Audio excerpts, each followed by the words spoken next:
নমস্কার। আজ আমি আপনাদের করে দেখাবো পালং শাক আর আলুর একটা সবজি। ওটাকে ভাজাও বলতে পারেন, আর তরকারি বললে তরকারিও বলতে পারেন। তো আমি প্রথমে পালং শাকগুলোকে ভালো করে বেছে এইভাবে ভালো করে বেছে নিলাম। এবার আমি শাকগুলোকে একটু ভালো করে জল দিয়ে ধুয়ে নিয়ে আসবো। বেশ কয়েকবার করে ধুতে হবে, নাহলে আজকাল শাকের মধ্যে ভীষণ নোংরা থাকে, তো কাজে এটাকে একটু ভালো করে ধুয়ে নিয়ে আসি।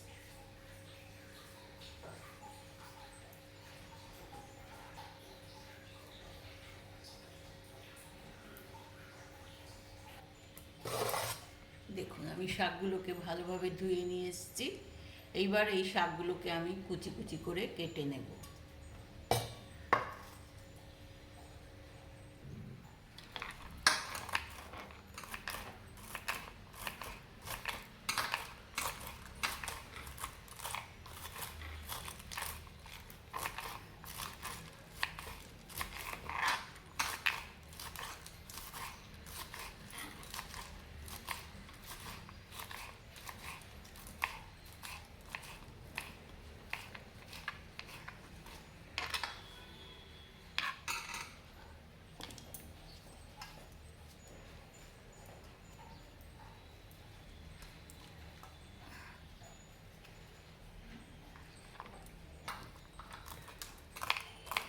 এইভাবে সবগুলো শাককে আমি কুচি কুচি করে কেটে নিচ্ছি।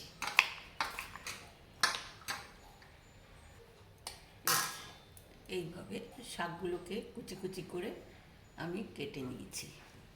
এবার আমি একটা আলু নেব, মাঝারি সাইজের আলু। যদি ছোট হয় তো আপনি দুটো আলুও নিতে পারেন। আমার আলুগুলো একটু ছোট আছে, তাই জন্য আমি দুটো আলু নিয়েছি। এবার আলুটাকেও আমি টুকরো টুকরো করে কেটে নেব।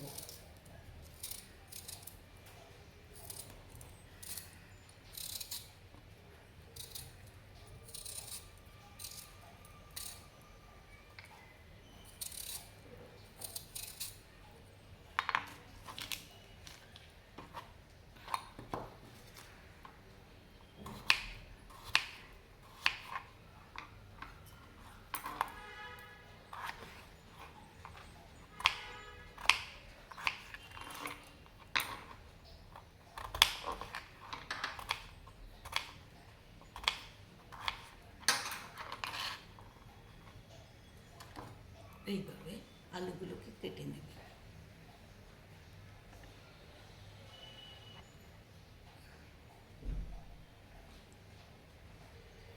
আর লাগবে এক টুকরো আদা আর দুটো কাঁচা লঙ্কা। আদা আর কাঁচা লঙ্কাগুলো আমি একটুখানি কুড়িয়ে নেব। আদাটা তো একটু কুড়িয়ে নিলাম। আপনারা চাইলে এটাকে আদা বাটা করেও দিতে পারেন। আমি এইটাতে একটু আদাটাকে কুড়িয়ে নিচ্ছি।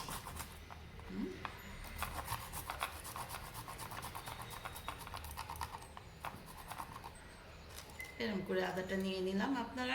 আপনাদের যতটা শাক থাকবে সেই অনুযায়ী আপনারা আদাটা নেবেন। যার যে যতটা লঙ্কা ঝাল খেতে পছন্দ করেন সেই রকম লঙ্কা নেবেন, সেগুলো আপনাদের নিজেদের উপরে। লঙ্কাটাও একটু কুচি কুচি করে নিলাম, একটু ঝালটা হবে, ভালো লাগবে। ঠিক আছে, এই হচ্ছে আমাদের তৈয়ারি।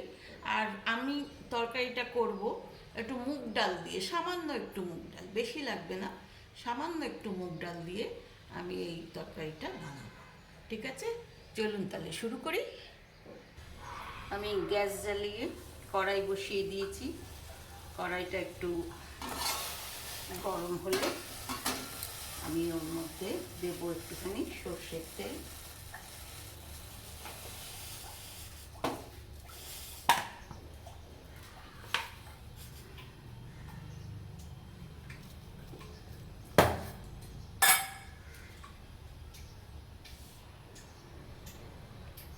আমার কড়াই গরম হয়ে গেছে, আমি এর মধ্যে দিয়ে দিলাম একটুখানি সর্ষের তেল।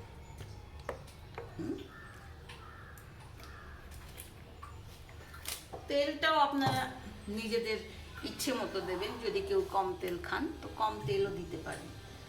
আচ্ছা, তারপরে আমি একটুখানি কালো জিরে ফোড়ন দিলাম। হ্যাঁ, কালো জিরে ফোড়ন দিলাম। এবার কিছুটা মুগ ডাল, অল্প একটু মুগ ডাল নিয়ে এর মধ্যে দিয়ে দিলাম। অল্প একটু, বেশি লাগবে না, অল্প একটু মুগ ডাল নিয়ে এর মধ্যে দিলাম। মুগ ডালটা একটুখানি ভালো করে ভাজা করতে হবে, ভাজা ভাজা করে নিয়ে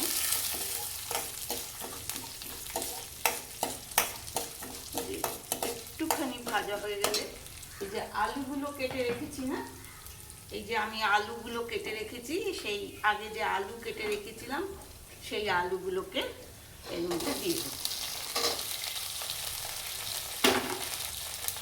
আলুগুলো এর মধ্যে দিয়ে আলুটাকে একটু নাড়াচাড়া করে দিতে হবে।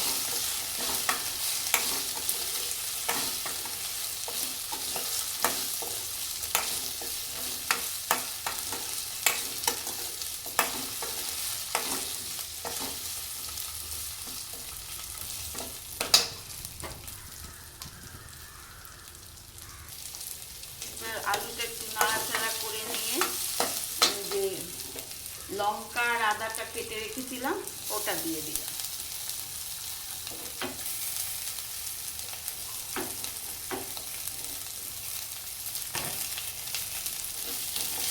একটু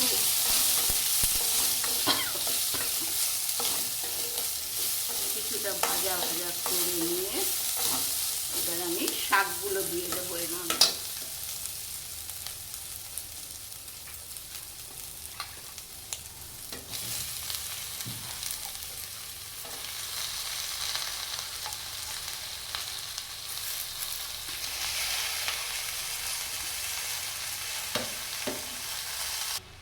এবার শাকটা একটু ভালো করে নাড়িয়ে দিয়ে মিশিয়ে দিতে হবে সব আলু মশলার সঙ্গে।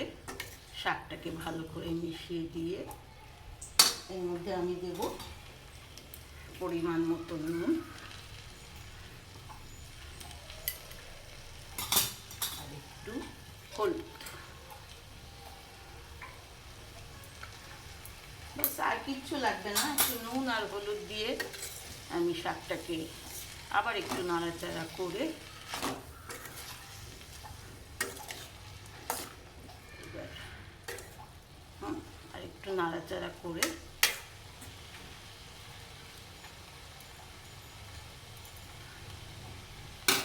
একদম মাছটা কম করে দিয়ে ঢাকা দিয়ে দেব। শাক থেকেই জল বেরোবে, তাতেই কিছুটা সিদ্ধ হয়ে যাবে। আর যদি দেখি যে না আলুগুলো সিদ্ধ হয়নি তো সামান্য একটু জলের ছিটা দিয়ে দিয়ে আমাদের বানাতে হবে। তো এখন আমি কিছুক্ষণের জন্য ঢাকনা দিয়ে শাকটাকে হতে দিই, ঠিক আছে?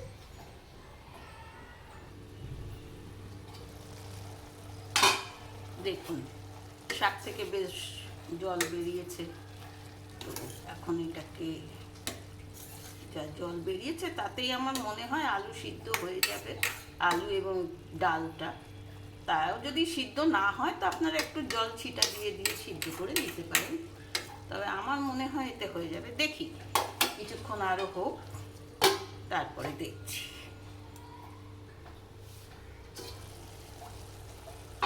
দেখুন দেখে মনে হচ্ছে তো আলুগুলো সিদ্ধ হয়ে গেছে, ডালটাও বেশ সিদ্ধ হয়ে গেছে, সব বেশ মাখা মাখা হয়েছে। দেখি আলুগুলো সিদ্ধ হয়েছে কি। হ্যাঁ, দেখুন আলু সিদ্ধ হয়ে গেছে, এই যে আলু পুরো সিদ্ধ হয়ে গেছে। ব্যাস, এবার খোলা অবস্থায়, ঢাকনা খোলা অবস্থায় কিছুক্ষণ হতে দিন। আর আমি এর মধ্যে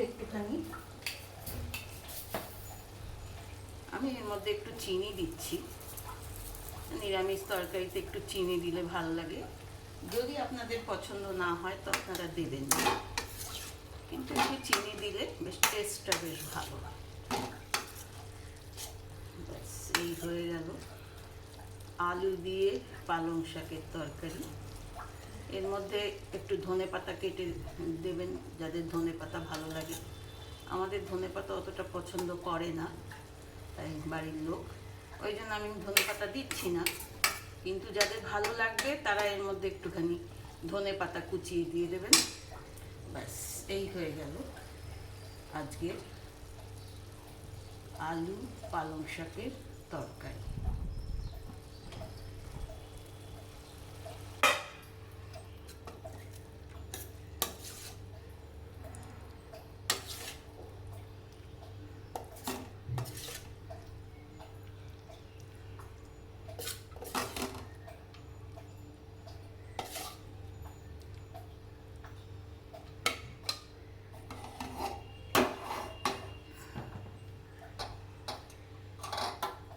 এই হলো আলু পালং শাকের তরকারি। আপনাদের কীরকম লাগলো বলবেন আমাকে। যদি ভালো লাগে তো ঘরে বানিয়ে খাবেন, দেখবেন ভালো লাগবে।